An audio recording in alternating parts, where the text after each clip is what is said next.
할렐루야. 예, 우리 함께 찬양하길 원합니다. 수요일에 오신 여러분 환영하고요. 또 방문해 주신 분도 있는데 감사합니다.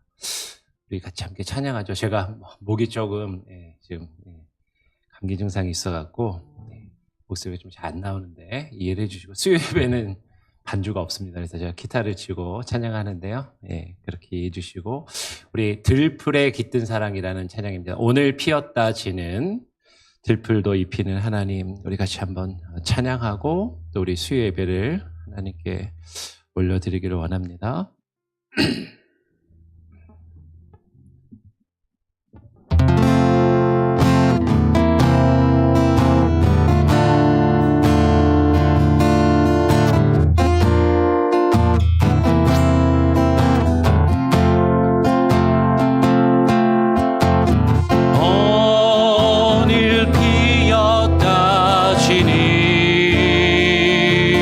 들풀도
사도신경으로 우리의 신앙을 함께 또 고백하도록 하겠습니다.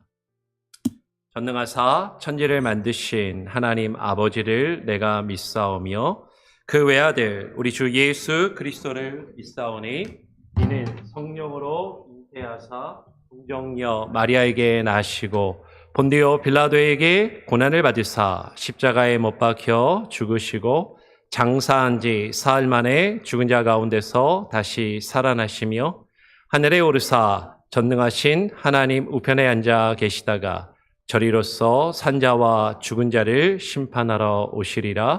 성령을 믿사오며 거룩한 공예와 성도가 서로 교통하는 것과 죄를 사하여 주시는 것과 몸이 다시 사는 것과 영원히 사는 것을 믿사옵나이다. 아멘. 오늘 함께 나눌 말씀은 역대상 3장 5절부터 9절까지의 말씀입니다. 역대상 3장 5절부터 9절까지 말씀입니다. 교독을 한번 읽어보죠. 예루살렘에서 그가 낳은 아들들은 이러하니 시므아와 소밥과 나단과 솔로몬 네 사람은 다 암미엘의 딸 바수아의 소생이요. 또 이팔과 엘리사마와 엘리벨렛과 노가와 네벡과 야비아와 엘리사마와 엘야다와 엘리벨렛 9사람은 9절 같이 읽겠습니다. 다 다윗의 아들이요 그들의 누이는 다말이며 이 외에 또 소실의 아들이 있었더라. 아멘. 제가 한번 기도하고 한번 또 말씀을 계속 또 나누도록 하겠습니다. 하나님 아버지 감사합니다. 오늘 또 수요 예배로 우리가 함께 모이게 하시니 감사합니다. 지난 한 주간은 또 제가 코로나에 걸려서 수요 예배를 한 주 쉬고 또 다시 2주 만에 수요 예배로 모이게 하시니 하나님 감사합니다. 우리가 날마다 모이기에 힘쓰게 하시고 하나님의 말씀을 읽고 묵상하며 배우고 가르치기에 힘쓰는 교회가 되게 하여 주시옵소서. 우리 성도들 한 사람 한 사람 하나님의 말씀이 살아 역사하는 말씀으로 다가오게 하여 주시고 특별히 우리가 수요 예배를 통하여 성경에 있는 인물들을 한 사람 한 사람 살펴보며 나아갈 때 그들의 역사와 삶이 그저 성경에만 읽는 기록된 것이 아니라 정말로 우리들의 모습이고 교회의 모습이고 우리가 그 가운데서 우리 자신의 모습을 발견하며 그 가운데서 하나님께서 우리에게 주시는 교훈들을 또 발견할 수 있는 귀한 은혜가 있게 하여 주시옵소서. 감사와 찬양 영광 주님께 올려드리오며 우리 구주 예수 그리스도의 이름으로 기도합니다. 아멘. 수요 예배에 또 처음 나오신 분들이 있어서 간단하게 좀 말씀을 드리면 원래 작년까지는 저희가 수요 성경 공부로 했었습니다. 그러다가 올해 들어서 성경 공부 한 2시간 넘게 했었는데요.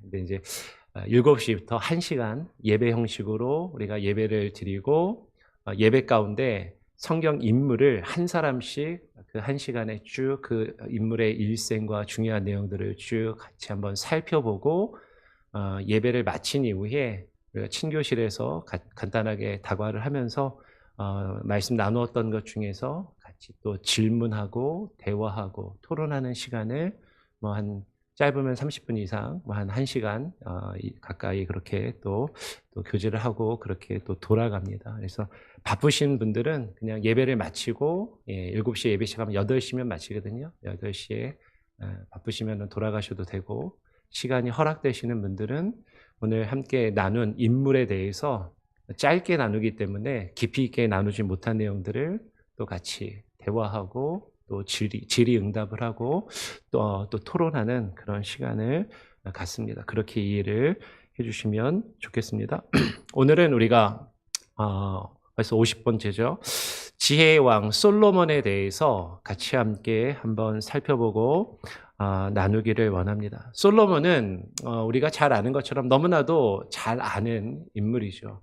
주일학교 어린 아이들도 솔로몬 하면 지혜의 왕, 똑똑하고 현명한 왕이라고 너무나도 잘 알고 있습니다. 이 솔로몬의 일생을 그런데 이렇게 한번 쭉 정리하는 것이 솔로몬도 상당히 또 많은 이야기들이 있기 때문에 다 자세하게 나누지는 못하고 오늘 또 간략하게 개괄적으로 솔로몬이 어떤 인물이었고 어떤 일들이 있었는지를 한번 살펴보고 또 예배 이후에 또 함께 나누도록 하죠. 오늘 솔로몬은 나눠드린 프린트물을 같이 좀 보시면서 이렇게 보시면은 좀 이해하시는 데 도움이 되실 것 같습니다. 솔로몬은 다윗이 예루살렘에서 낳은 아들들이 있는데 그 아들들 중에 우리가 잘 아는 것처럼 밧세바가 낳은 아들입니다. 근데 이제 역대기를 보면 밧세바라고 이름하지 않고 밧수아라는 이름으로 등장을 하죠. 밧수아가 4명의 아들을 낳았는데 그 중에 한 사람으로 기록을 해요. 그러니까 지금 역대상 3장 5절의 내용을 보면 이렇게 되어 있죠. 예루살렘에서 그가 낳은 아들들은 이러하니 시므아와 소밥과 나단과 솔로몬, 이렇게 그렇죠? 시므아, 소밥, 나단, 솔로몬, 이 4사람은 다 암미엘의 딸 밧수아의 소생이라고 그렇게 기록이 됩니다.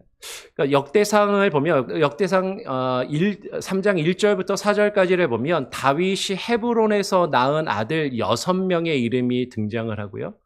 이 다윗이 낳은 아들들은 사무엘하 3장에도 똑같이 3장입니다. 역대상 3장, 사무엘하 3장에도 다윗이 낳은 아들들이 등장을 합니다. 그걸 비교해서 읽어보면 아들들이 다 이름이 같은데 둘째가 이제 한 곳에서는 길르압으로 나오고 이제 다른 한 곳에서는 다니엘로 나와서 이름이 약간 차이가 있죠.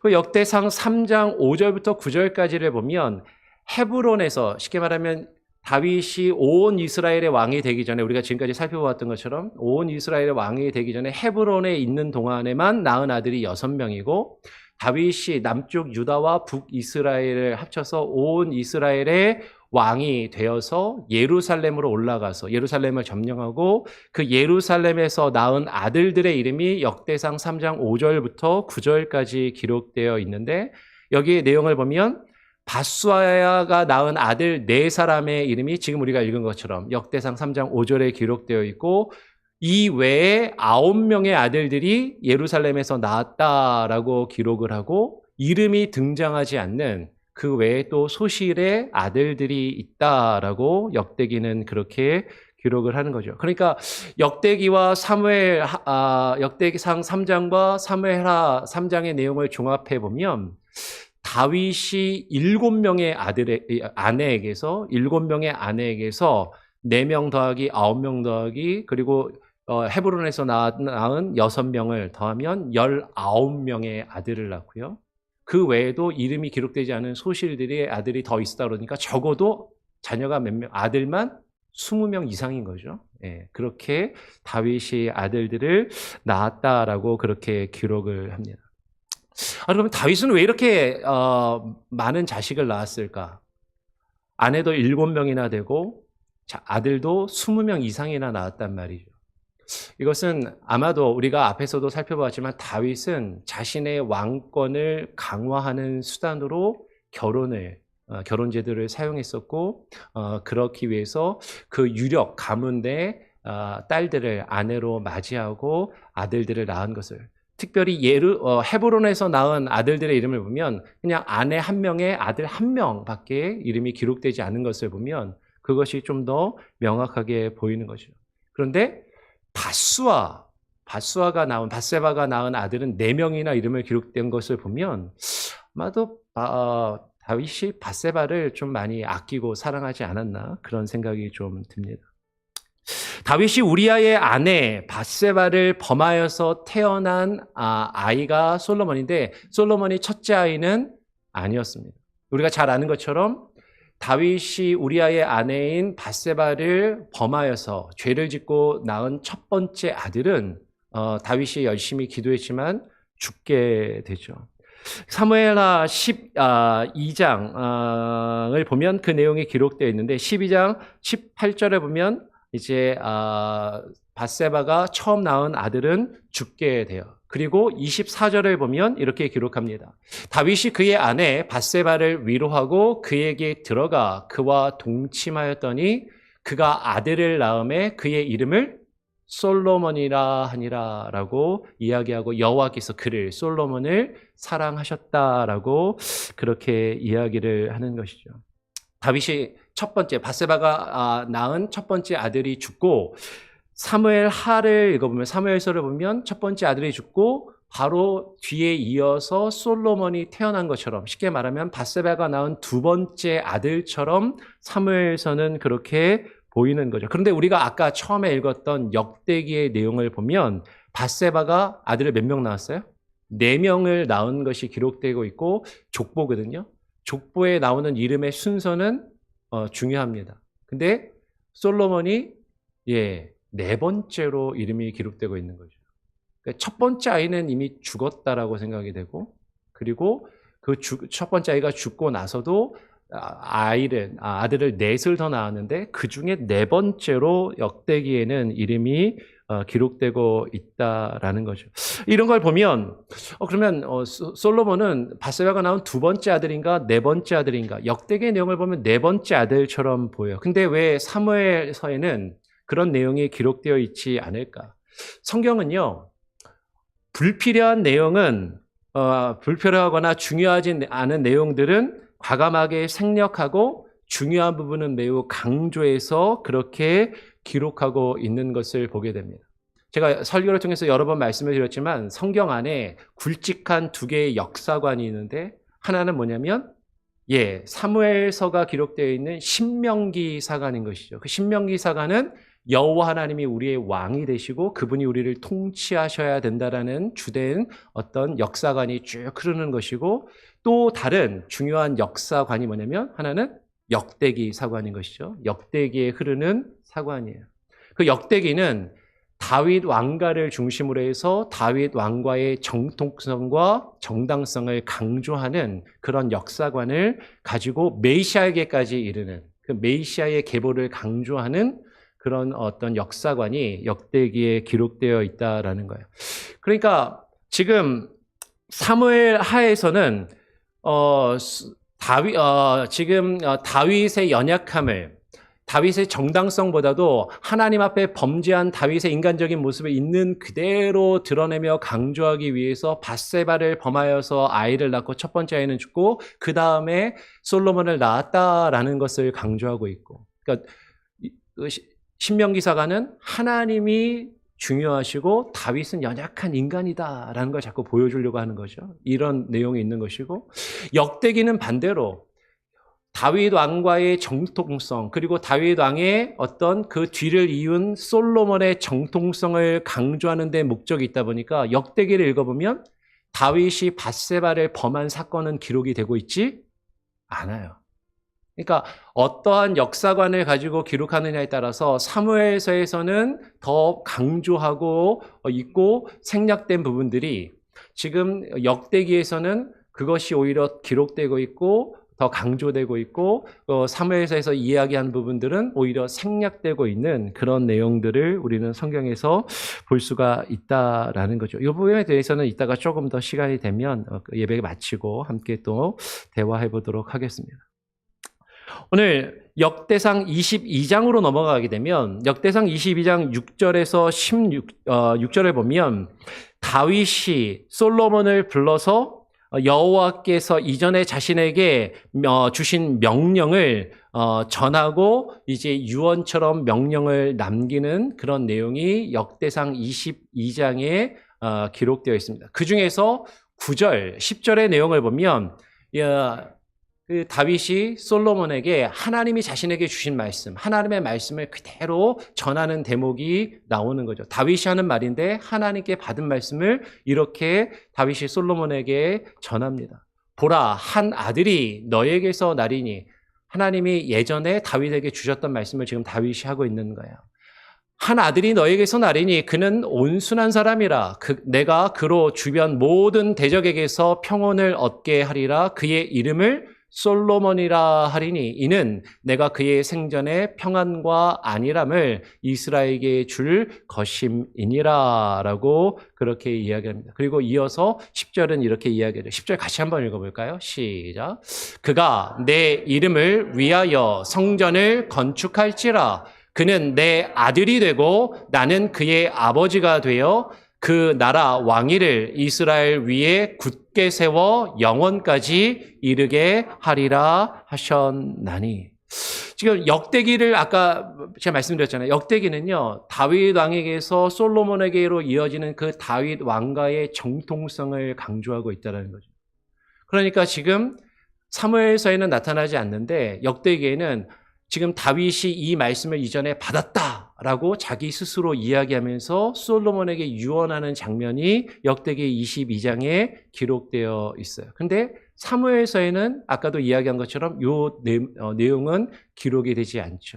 우리가 앞에서 다른 인물들을 함께 나누면서 살펴봤지만 열왕기상 1장에서 아도니아가 반란을, 다윗이 죽을 때가 되었을 때 그의 아들 아도니아가 반란을 일으켜서 스스로 왕이 되고자 했을 때 나단과 밧세바가 다윗에게 이전에 한 약속을 상기시켜서 솔로몬을 왕으로 만들었다라는 그런 표현은 나오지만 어떤 약속을 하나님께서 다윗에게 주셨고 다윗이 솔로몬에게 어떤 약속을 했는지 그런 구체적인 내용은 사무엘서에는 기록이 되고 있지 않더라라는 거죠. 근데 그 내용이 역대기에는 기록이 되어 있다라는 거예요. 그렇죠? 그래서 지금 사무엘서에서는 솔로몬에게 왕위가 전달되는 것이 분명한 하나님의 뜻이라는 게 이렇게 아주 명확하게 강조가 되지 않습니다. 오히려 사무엘서는 다윗이 범죄하여서 얻은 아들이었지만 그가 왕위를 얻었다라고 이렇게 기록되는 것처럼 보이고 역대기는 다윗이 범죄해서 얻었다라는 그런 대목은 아예 기록이 되지 않고 하나님께서 이런 약속을 주셨고 그 유언의 내용을 다윗이 살았을 때 솔로몬에게 주었다라고 그렇게 기록이 되는 것이죠. 이 다윗의 뒤를 이은 솔로몬은 우리가 잘 아는 것처럼 다윗 때에는 왕권이 그렇게 강하지 못하였는데 그 왕권을 강화시키고 지혜로운 왕이 되어서 우리가 잘 아는 것처럼 예루살렘 성전을 건축을 하게 됩니다. 그러니까 솔로몬의 일생 중에 너무나도 우리에게 잘 알려진 일생이 있죠. 그것은 무엇이냐면 솔로몬이 기브온 산당에 올라가서 1천 번제를 드리고 여호와께 부와 영광을 구하는 대신에 무엇을 구해요? 지혜를 구하는 그 장면이 주일학교 아이들도 너무나도 잘 아는 그런 내용인 것이죠. 그런데 1천 번제가 무엇일까? 1천 번제. 그러니까 솔로몬이 1천 번제를 드리고 하나님께 지혜를 구해서 지혜뿐만 아니라 부와 명예와 권력까지 다 얻었더라. 그러니까 이것에서 이제 힌트를 얻어서 많은 분들이 하나님께 내가 간절히 원하는 것이 있으면 1천 번제를 드려야 된다. 그래서 이제 1천 번제를 하시는 분들이 계십니다. 근데 이제 만약에 1천 번제를 이제 예배라고 우리가 이해했을 때 1천 번제니까 1천 번 제사를 예배를 드리는 거잖아요. 근데 만약에 이게 주일 예배를 드리는 거면 1년이 주일이 몇 주이죠? 52주잖아요. 그러면 1천 번제를 드리려면 몇 년을 드려야 되는 거예요? 10년을 해도 500번이고 한 20년은 가까이 해야 그렇죠? 맞습니까? 그러면 한 1천 번제를 드릴 수 있는 거죠. 그러면 너무 길잖아요. 내가 하나님한테 간절히 원하는 게 있는데 이게 1천 번제 드리면 이거 주일마다 예배 드려가지고는 이게 이루어지지 않을 것 같아. 그래가지고 이제 많은 분들이 1천 번제를 주일 예배로는 안 하고 어떻게 해요? 새벽 예배를 지켜야 된다. 새벽 예배. 매일 나와서 새벽 예배로 예배를 드리면서 하나님한테 내가 원하는 게 있으면 소원하는 게 있으면 그걸 이루어야 되고 새벽 예배 때 이게 소원 제물이니까 1천 번제로 헌금을 뭐 적게는 뭐 1,000원 한국에서 하시는 분들은 뭐 1,000원, 10불 뭐 이런 식으로 이제 헌금을 계속해서 드리시는 분들이 있어요. 근데 그것도요. 매일매일 그렇게 예배를 드려도 1년에 며칠이에요? 365일이잖아요. 그러면 한 얼마는 해야 되는 거야? 적어도 한 2년 반 이상은 한 3년 가까이 해야 1천 번제를 되고 그 정도 정성을 들이면 하나님이 원하는 것을 들어주시고 소원을 이루어 주신다라고 생각을 하고 1천 번제를 드리시는 분들이 있더라라는 거죠. 정말로 그렇게 간절하게 소원함을 가지고 하나님께 기도 드리시는 분들의 그 기도를 하나님이 들으시고 응답하시기를 저도 간절히 원하고 축원합니다. 그런데 여러분 여기서 말하는 일천번제는 그런 것은 아니에요. 만약에 그렇다면 다윗이 왕이 되어서 매일매일 이게 그런 개념이라면 다윗이 한 3년 가까이는요 기브온 산당에 올라가가지고 왕으로서 아무것도 안 하고 제사만 드리고 있어야 되는 거예요. 근데 지금 솔로몬이죠. 예, 제가 또 얘기하다 보면 자꾸 헷갈려요. 솔로몬이 그럴 수 있다는 거죠.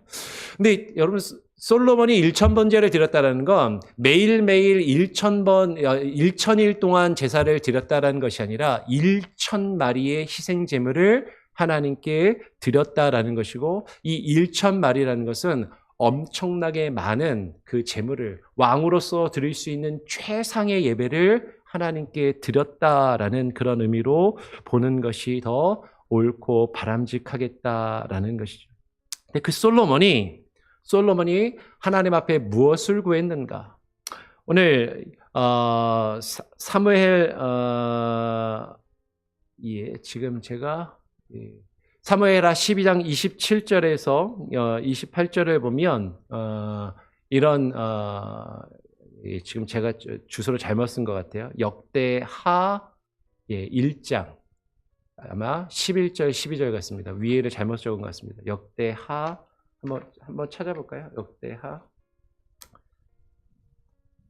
1장 11절 12절 그렇죠? 제가 위에 주소를 잘못 적었습니다. 역대하 1장 11절 12절에 보면 이제 다윗이 하나님께 솔로몬이 하나님께 1000번제를 드린 이후에 하나님이 솔로몬에게 이렇게 말씀하십니다. 하나님이 솔로몬에게 이르시되 이런 마음이 너에게 있어 부나 재물이나 영광이나 원수의 생명 멸하기를 구하지 아니하며 장수도 오래 사는 것도 구하지 아니하고 오직 내가 너에게 다스리라 한 내 백성을 재판하기 위하여 지혜와 지식을 구하였으니 12절에 그러므로 내가 너에게 지혜와 지식을 주고 부와 재물과 영광도 주리니 내 전에 왕들도 이런 일이 없었거니와 내 후에도 이런 일이 없으리라 하시니라. 여러분 이 내용은 우리가 너무나도 잘 아는 내용입니다. 1000번제를 다 드렸을 때 그날 밤에 솔로몬에게 하나님이 꿈에 나타나셨어요. 그래서 솔로몬에게 물어보시는 거죠.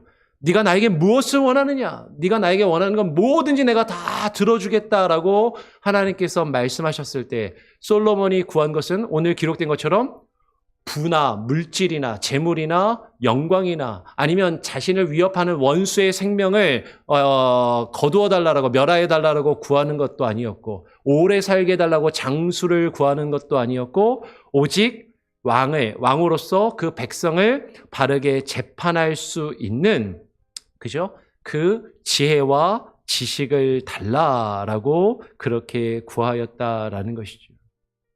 솔로몬이 역대하 1장 10절에 보면 주는 이제 내게 지혜와 지식을 주사 이 백성 앞에서 출입하게 하옵소서. 왕으로서 그 왕의 직무를 출입한다라는 표현은 성경에서 공적인 임무를 감당한다라는 그런 관용적인 표현인데 왕으로서 그 일을 온전히 감당하여서 백성들을 바르게 재판할 수 있게 하여 주시옵소서라고 구하는 것이죠.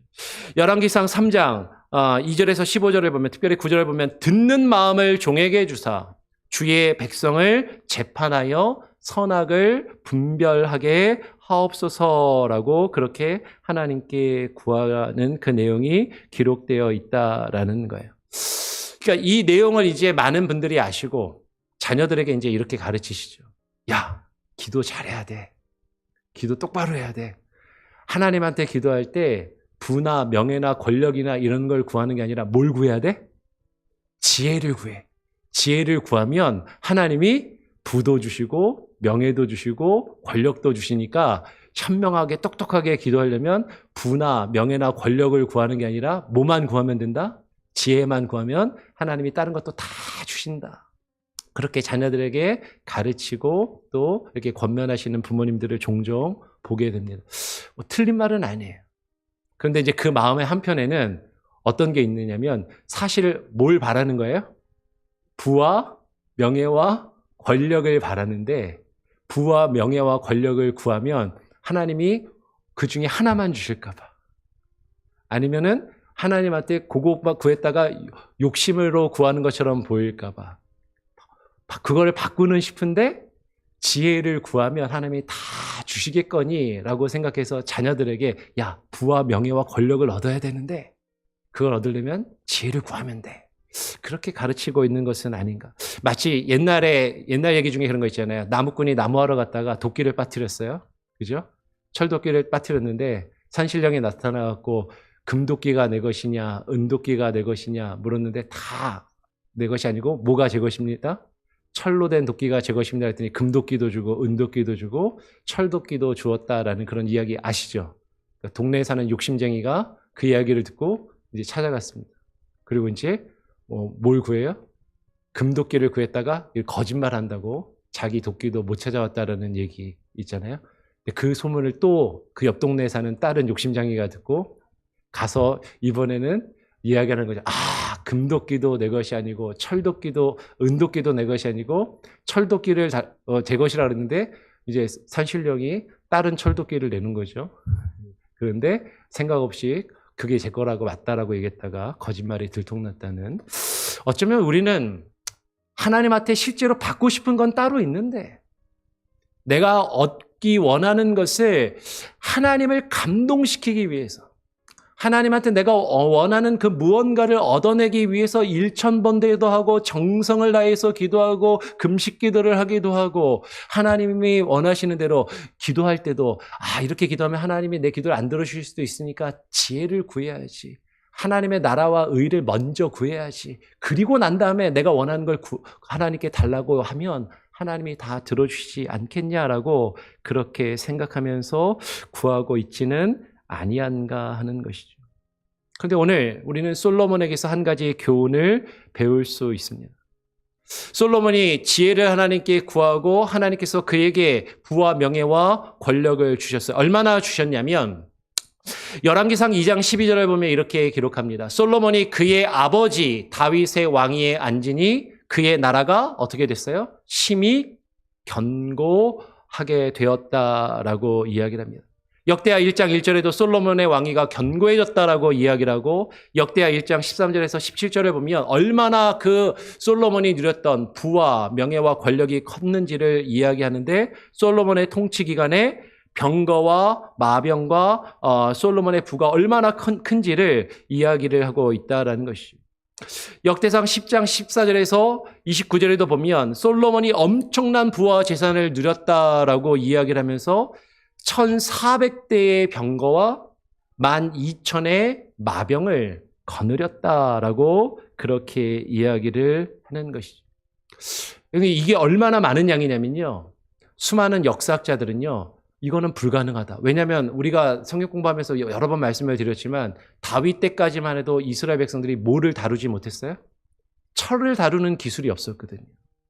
다윗 때까지만 해도 철을 다루는 기술이 없었던 그 나라에 솔로몬 때가 되었다고 철병거가 생긴다고?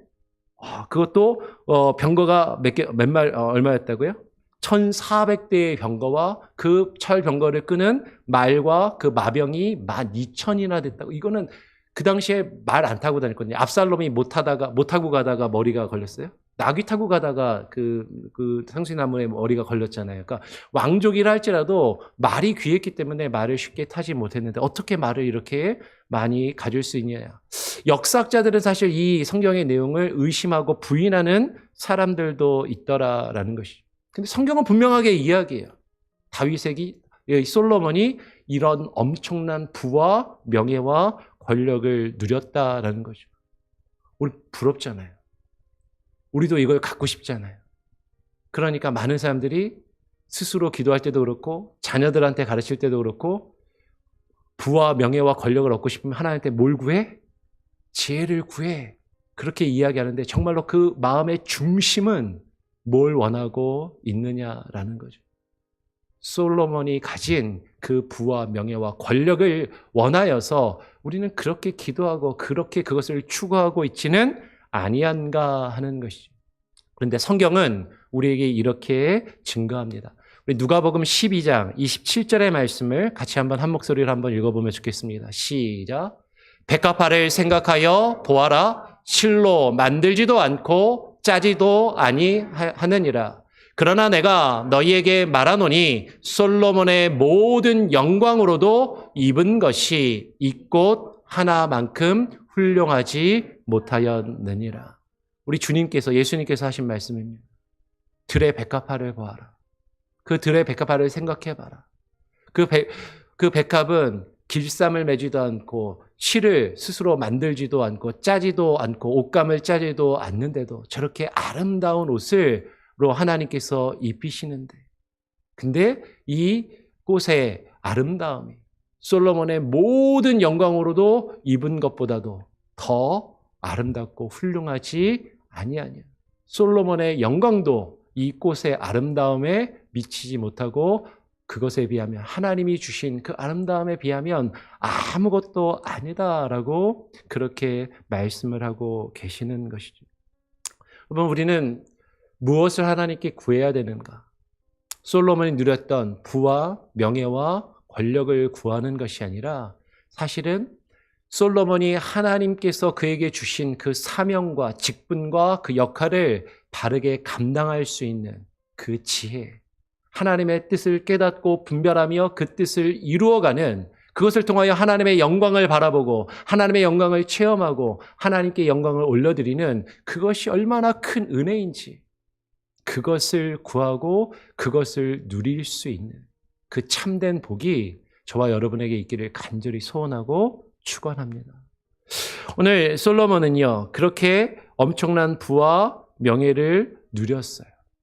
그런데 성경을 우리가 잘 읽어보면 그 솔로몬은 그 이후에 성전을 짓고 지혜로운 왕으로 평가되는 그 솔로몬이 실수하고 범죄하고, 그리고 그 자신의 지은 죄를 뉘우치며 수많은 지혜의 시와 글들을 지었던 것을 우리는 보게 됩니다. 우리 한번 큰 3번으로 넘어가서 좀 더 보죠. 오늘 성전을 지은 그 지혜로운 왕 솔로몬이요, 열왕기상 3장으로 넘어가면 어떤 내용이 나오냐면, 솔로몬이 애굽의 왕 바로와 더불어서 혼인관계를 맺어서 그의 딸을 아내로 맞이했다라고 그렇게 기록을 하고 있습니다. 여러분, 아까 이야기했잖아요. 이런 바로의 딸과 결혼해서 아내를 맞이했다는 내용이 역대기에는 이런 내용은 안 나와요. 왜냐하면 역대기는 아까도 이야기했던 것처럼 다윗 왕과 솔로몬의 정통성을 강조하기 위해서 이런 허물이 될 만한 부분들은 과감하게 기록을 하고 있지 않은 거죠. 열왕기에서만 나타납니다. 근데 열왕기는 다윗뿐만 아니라 솔로몬의 인간적인 모습, 죄악된 모습을 있는 그대로 보여주고 있는 것이죠. 그러면 솔로몬은 왜 애굽의 바로의 딸과 혼인관계를 맺고 결혼을 했을까? 이것은 아마도 그의 아버지 다윗이 그러했던 것처럼 아버지 다윗 때 충분하게 강화되지 못하였던 그 왕권을 강하게 세우려고 하였던 그 이유가 있었던 것으로 보이는 것이죠. 그런데 솔로몬이요, 그것을 넘어선 것 같아요. 아까 우리가 다윗의 제일 처음 시작하면서 다윗이 7명의 아내에게서 19명, 이름이 기록된 건 19명, 소실의 아들까지 하면 적어도 20명 이상의 아들을 낳은 것 같긴 하지만 한 몇십 명도 적은 건 아니죠. 몇십 명의 자식을 낳았는데 이 솔로몬은 그것을 훨씬 능가한 것이죠. 열왕기상 11장을 보면 11장 1절부터 내용을 보면 솔로몬 왕이 바로의 딸 외에 이방의 많은 여인들을 사랑하여서 이제 후궁과 첩을 삼았다라고 기록을 합니다. 그런데 그 후궁과 첩이 얼마나 많았냐면 11장 3절을 보니까 이 왕이 솔로몬이에요. 솔로몬 왕은 후궁이 700명이요 첩이 300명이라. 그의 여인들이 왕의 마음을 돌아서게 하였더라. 1000번째를 들어서 그런가? 아내하고 첩을 합치니까 1000명이에요. 1000명이면요, 이건 그냥 산수적으로 한 사람씩만 돌아가면서 하룻밤 잠자리를 하더라도 3년은 걸리는 겁니다. 그러니까 아내와 첩들이요, 3년 동안 대기표 뽑고서 기다려야 되는 거예요. 남편 얼굴 한번 보려면, 잠자리를 한번 하려면. 그 정도로 많은 아내와 첩을 두었다라는 것이죠.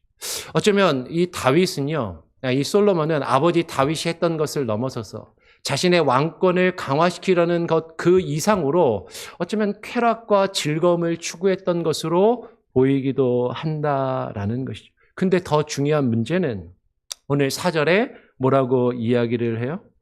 솔로몬의 나이가 많을 때에 그의 여인들이 그의 마음을 돌려 어떻게 해요? 다른 신들을 따르게 하였으므로 왕의 마음이 그의 아버지 다윗의 마음과 같이 아니하여 그의 하나님 여호와 앞에 온전하지 못하였습니다. 다윗도 아내를 많이 두었고 자식들도 많이 두었지만 그래도 다윗은 자신의 왕권을 강화하기 위해서 그와 같은 인간적인 수단과 방법을 사용하기도 했지만 그러나 하나님 앞에서 자신의 마음과 중심을 잃어버리지 않으려고 그렇게 노력하고 애쓰면서 하나님 앞에 그 온전함을 지키려 하였지만 솔로몬은 그렇지 못하였다라고 오늘 성경은 그렇게 평가를 하고 있다라는 것이죠.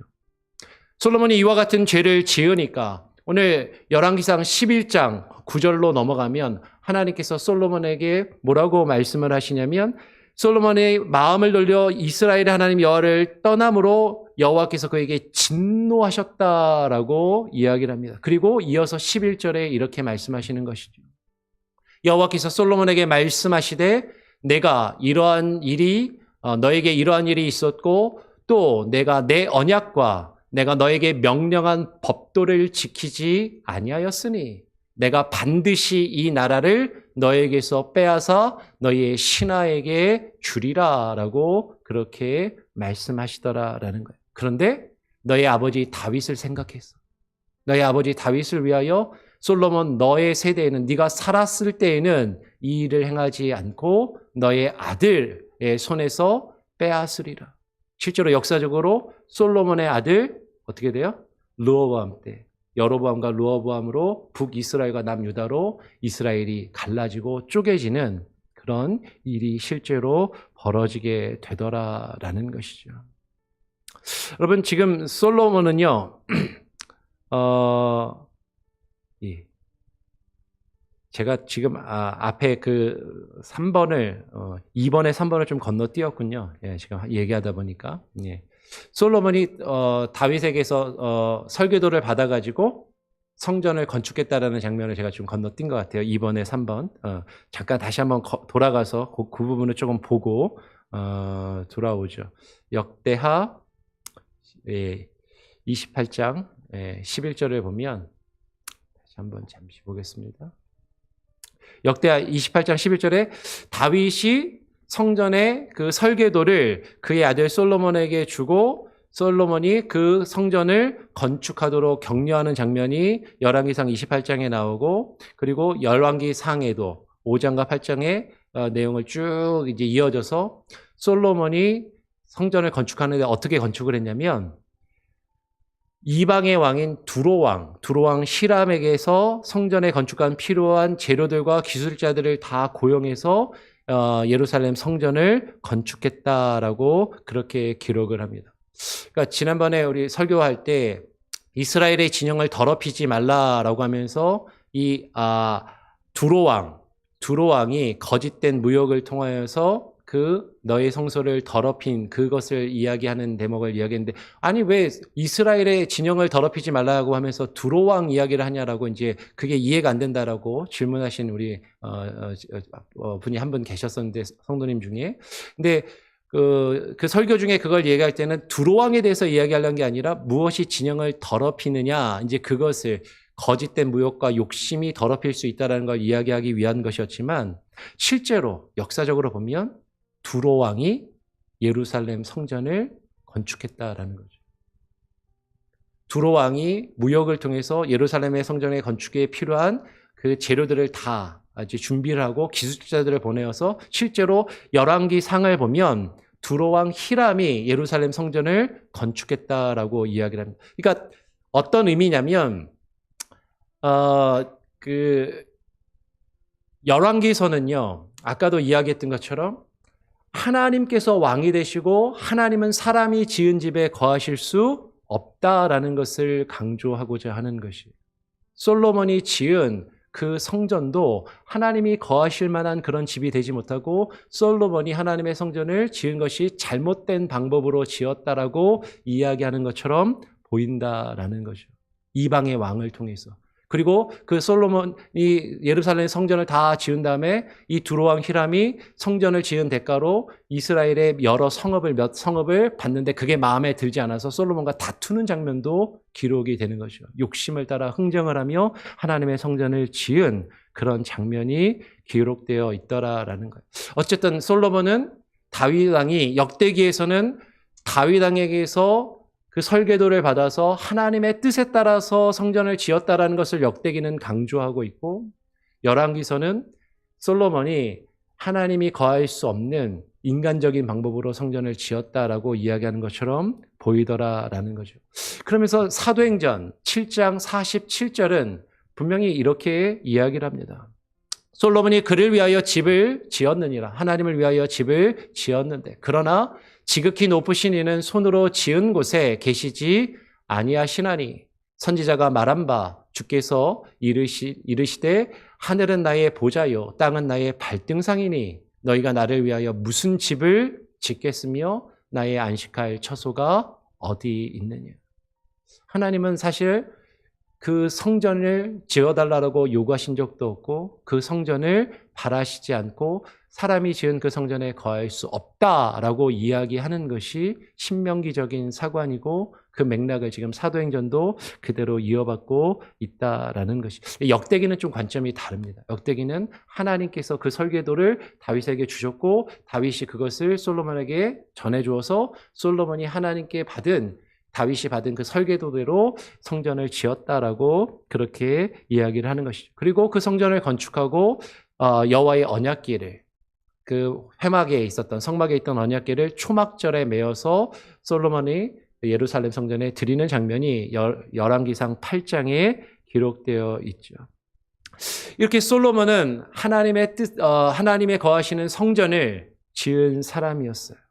근데 그와 같이 지혜롭고 그 지혜로 하나님의 성전을 지은 솔로몬이었다 할지라도 아까 우리가 먼저 순서가 지금 바뀌었지만 그 솔로몬이 나이가 많아서 이방 여인들에 의해서 범죄를 하고 하나님 앞에 진노와 벌을 받는 그런 장면이 지금 분명히 기록되고 있다라는 것이죠.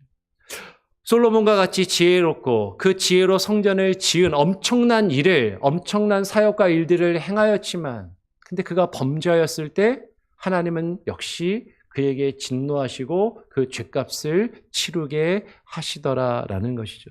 전에 제가 다른 교회에서 사역할 때 성경 공부하면서 성도님 중에 한 분이 이런 얘기를 하시더라고요. 목사님, 솔로몬의 말년을 보니까 이렇게 큰 죄를 지었는데 솔로몬은 그럼 구원 받았습니까? 못 받았습니까? 솔로몬은 천국 갔나요? 지옥 갔나요? 이렇게 물어보시는 거예요. 솔로몬 천국 갔을 것 같아요? 지옥 갔을 것 같아요? 말년에 수많은 아내와 첩을 통해서 지금 우상 숭배를 하고 하나님 앞에 이렇게 벌을 받은 이 솔로몬이 구원을 받았을까? 정말 천국에 갔을까? 어떨까? 어떤 분이 이렇게 얘기하시더라고요. 솔로몬은 이런 우상 숭배하는 죄를 지었는데 이 솔로몬은 구원 못 받았다고. 지옥 갔을 게 분명하다고. 그러면서 그분이 이렇게 얘기하시더라고요. 그래서 자기는 솔로몬이 지은 성경책에 있는 건 안 읽는데요. 죄를 지은 사람이 구원도 못 받은 사람이 쓴 것 같으니까. 근데 성경을 잘 읽어보니까요. 분명히 솔로몬이 이렇게 큰 죄를 지었는데 솔로몬이 이런 큰 죄를 지었는데 그 내용을 솔로몬이 뭘 지었냐면 시편의 시도 지었습니다. 근데 시편의 시는요. 제가 쭉 찾아보니까 딱 2개 있더라고요. 예. 시편 72편하고 시편 127편. 그러니까 명확하게 솔로몬이 지은 시라는 제목, 표제를 가지고 있는 시는 딱 이렇게 2편이에요. 그리고 솔로몬이 지은 책이 제가 지금 프린트물에도 적어놨지만 잠언을 보면 잠언 1장 1절이 이렇게 시작하죠.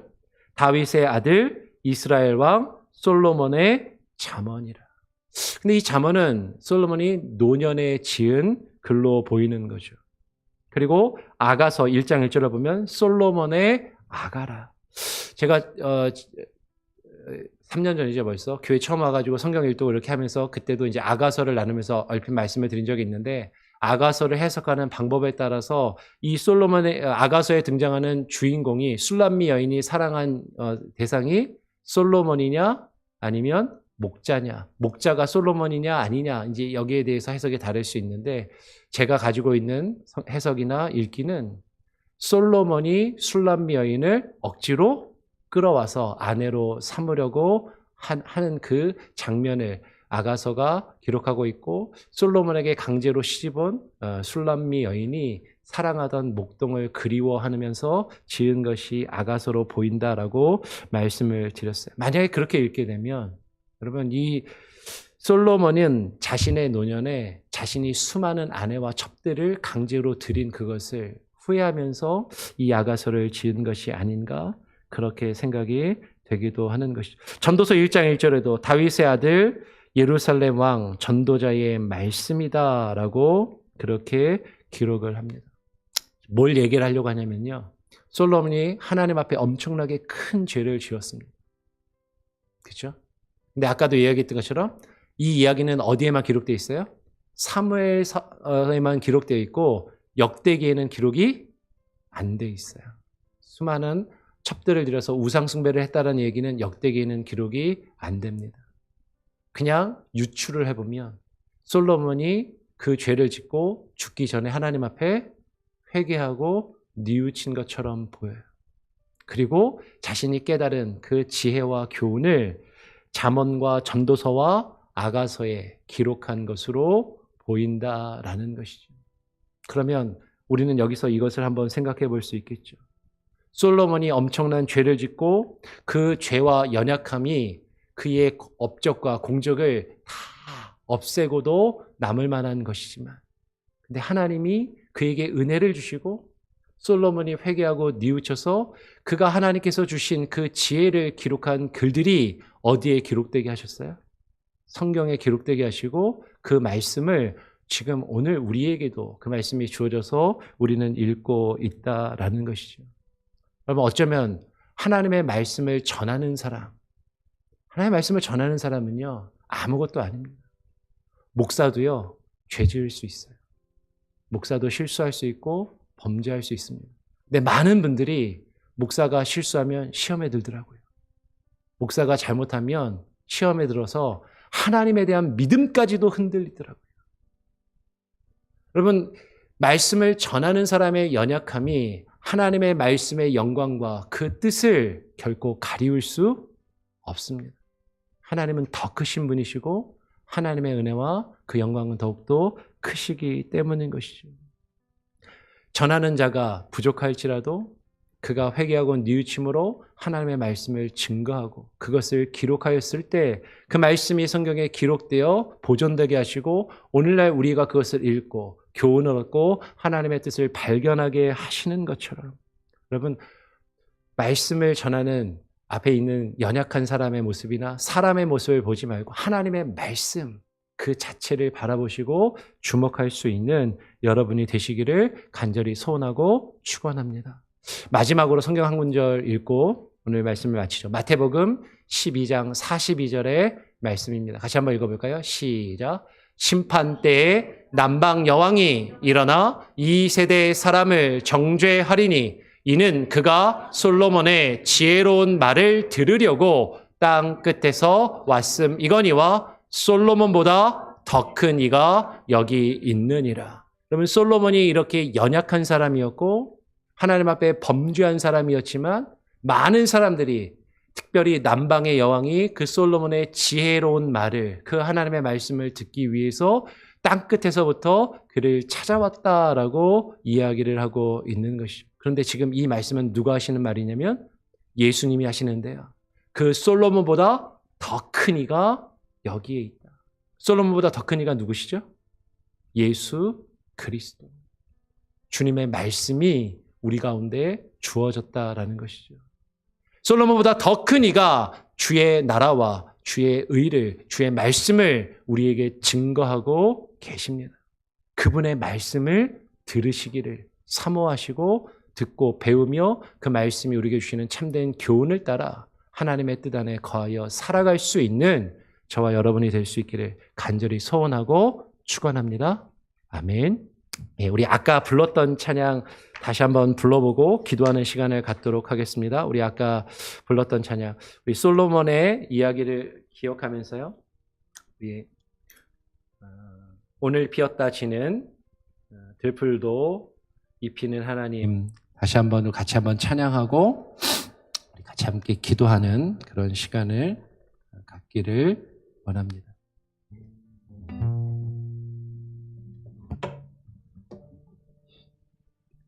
예, 한번 찬양하고요. 우리 기도하고 그리고 예배 마치고 또 같이 대화하는 시간을 좀 갖도록 하길 원합니다.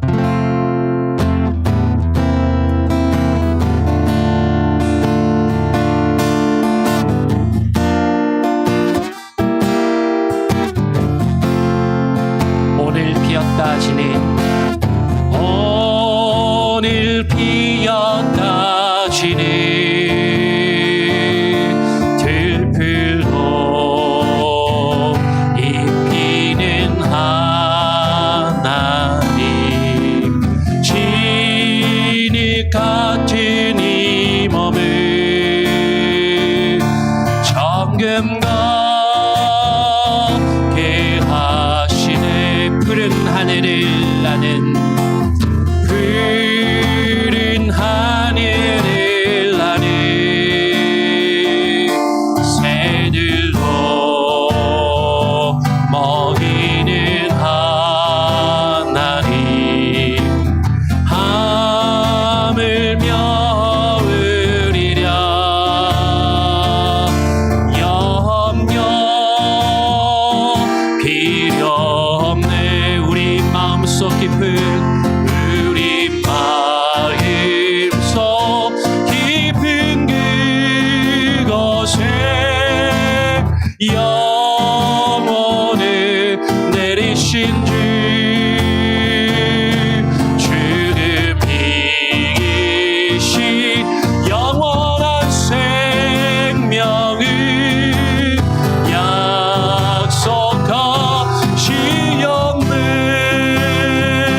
약속하시었네 오늘 피었다 지는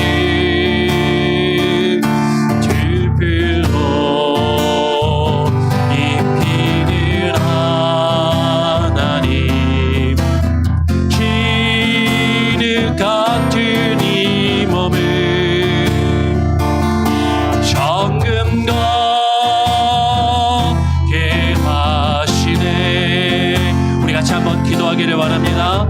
오늘 우리가 함께 나눈 솔로몬에 대하여 함께 생각하면서 우리는 솔로몬처럼 되고 싶어하고 솔로몬처럼 지혜롭기를 원하고 솔로몬이 얻은 그 지혜와 함께 부와 명예와 권력도 우리는 얻기를 원하고 그것을 부러워하고 있지는 아니한지 그런데 정말로 우리가 솔로몬에게서 배워야 하는 그 교훈은 솔로몬이 가진 그 왕의 자리나 그 부나 명예나 권력이 우리에게 필요하고 우리가 그것을 부러워할 것이 아니라 그 하나님의 말씀과 지혜와 하나님께서 그에게 주시는 그 뜻을 분별하여 하나님의 뜻을 기록한 그 말씀임을 우리가 깨달아 알기를 원합니다.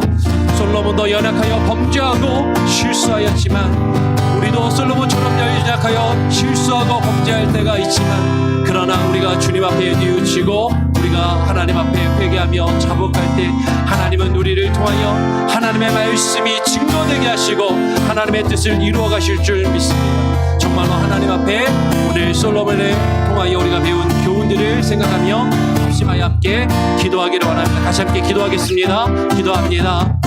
아버지 하나님 감사합니다. 오늘 이 시간 하나님 우리가 함께 솔로몬의 일생을 같이 함께 짧은 시간에 나누었습니다. 하나님 우리가 솔로몬을 통하여 무엇을 배우며 하나님 우리가 무엇을 어떤 교훈을 얻어야 할지를 하나님 바르게 깨달아 알게 하여 주시고 하나님의 솔로몬이 가졌던 그 왕의 자리와 그 부와 명예와 권력을 부러워하며 그것을 위하여 우리가 기도하며 그것을 위하여 하나님을 감동시키기 위하여 헌신하며 노력하는 것이 아니라 정말로 하나님의 뜻을 분별하며 하나님의 뜻을 이루어갈 수 있는 참된 지혜의 영을 우리에게 부어주시옵소서.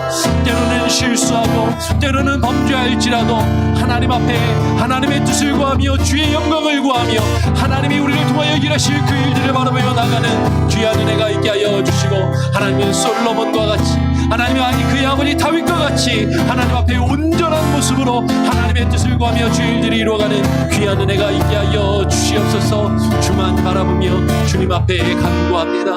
하나님, 우리의 기도를 들어주시고 우리의 기도가 변하게 하시고, 하나님, 우리가 주의 나라와 주의 의를 구하며 주의 영광을 먼저 구하며 주님의 뜻을 구하며 주의 말씀을 구하는 기도를 하나님 앞에 올려드리게 하여 주시옵소서. 할렐루야. 주를 찬양하라. 하나님 아버지, 감사합니다. 오늘 또 수요 예배에 나와서 오늘 이 한 시간에 짧지만 솔로몬의 일생을 같이 함께 살펴보고 정리하였습니다. 솔로몬의 일생을 바라보며 우리가 솔로몬을 부러워하고 솔로몬이 가지고 누렸던 그 많은 것들을 우리도 가지고 얻고 누리기 위하여 하나님 앞에 나와 열심히 기도하고 예배도 드리고 헌금도 드리며 정성을 다하여 신앙생활을 하고 있지는 아니한지. 그런데 그 모든 것들이 들의 백합화가 입고 누리는 하나님께서 주신 그 아름다운 영광보다도 그 비하면 아무것도 아님을 깨달아 알게 하여 주시고, 세상의 헛된 것들을 구하는 것이 아니라 하나님의 지혜와 지혜의 뜻을 구하게 하여 주시고, 인간적인 생각과 자신의 뜻대로 하나님의 성전을 세우며 하나님의 교회를 세워나가는 것이 아니라 주의 말씀에 따라 하나님의 뜻에 합당한 하나님이 원하시는 주의 전을, 하나님의 나라를, 하나님 우리 교회 공동체를 통하여 세워나갈 수 있는 귀한 은혜가 있게 하여 주시옵소서. 때로는 실수하고 때로는 솔로몬처럼 범죄하지만 그렇게 흉악하고 너무나도 용서받을 수 없을 것 같은 그런 죄를 지은 솔로몬도 들어 사용하시며 그를 통하여 하나님의 지혜의 말씀을 기록하시게 하시고 그 말씀이 보존되어 우리에게까지 주어지게 하신 것처럼, 하나님, 우리는 연약하지만 우리의 연약함이 주의 말씀과 주의 영광을 가리우지 아니하게 하여 주시고 하나님의 말씀만이 우리에게 밝게 증거되며 드러나며 선포되게 하여 주시옵소서. 그 말씀을 바르게 듣고 배우게 힘쓰게 하시고 그 말씀을 증거하며 함께 그 뜻을 이루어가는데 우리의 삶을 정말로 솔로몬의 아버지 다윗과 같이 온전한 마음으로 이루어갈 수 있는 귀한 은혜가 우리 온 성도들 위해 오늘 수요예배에 참석한 모든 이들의 삶 가운데, 저들의 가정 가운데 충만케 하여 주시옵소서. 감사와 찬양과 영광을 주님께 올려드리오며 우리 구주 예수 그리스도의 이름으로 기도합니다. 아멘. 우리 주님 가르쳐 주신 기도로 수요예배를 마치도록 하겠습니다. 하늘에 계신 우리 아버지여, 이름이 거룩히 여김을 받으시오며 나라가 임하시오며 뜻이 하늘에서 이루어진 것 같이 땅에서도 이루어지리이다. 오늘 우리에게 일용할 양식을 주옵시고 우리가 우리에게 죄 지은 자를 사하여 준 것 같이 우리 죄를 사하여 주옵시고 우리를 시험에 들게 하지 마옵시고 다만 악에서 구하옵소서. 대개 나라와 권세와 영광이 아버지께 영원히 있사옵나이다. 아멘. 예배를 마쳤습니다. 기도하실 분들 조금 자유롭게 조금 더 기도하시고요. 시간이 허락되시는 분들은 옆에 친교실로 좀 옮기셔서 같이 오늘 나눈 말씀을 또 같이 함께 좀 생각해보고 대화하고 질의응답하며 토론하는 그런 시간을 갖도록 하겠습니다.